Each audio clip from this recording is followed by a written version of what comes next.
भाऊजी भाऊजी कहाँ की भाऊजी? भाऊजी का बहिन भाऊजी या भाऊजी का बहिन आजकल चर्चा में बन कर एटीएम मशीन काहे किसी आप खा जेबू का ले जेबू हाँ आओ ना पीछे दिया आओ मोबाइल से व्हाट्सएप आओ तेरे का व्हाट्सएप खेलाई भाबा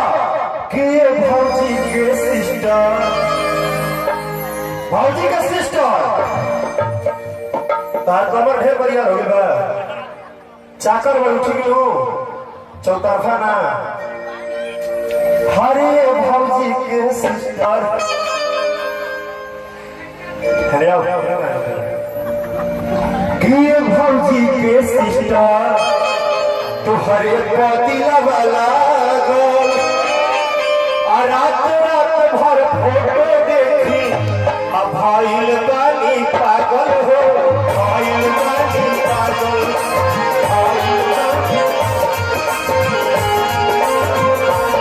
भाऊजी के सिस्टर तुम्हारे पीछे रात रात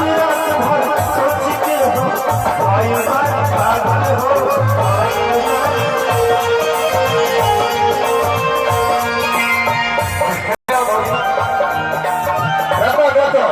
अच्छा भाई भौजिया बढ़िया कि भौजिया के बहिनिया बढ़िया? देखो सब बहिनिया को इसीलिए हमेशा कुंवार चीज हमेशा तनी ज्यादा पूछल जाला।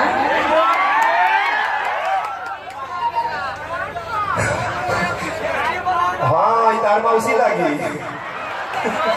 ज्यादा कर बरांड बा ठीक बा बहुत अच्छा बरांड बा है बरांड ठीक बा नो हाँ कितनी का सत्ता मुझे मजबूरी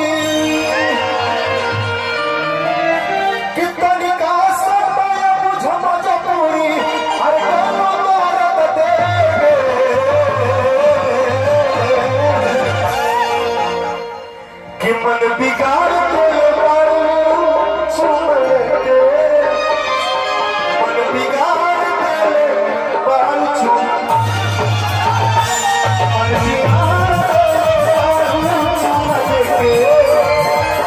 मन बिगाड़ के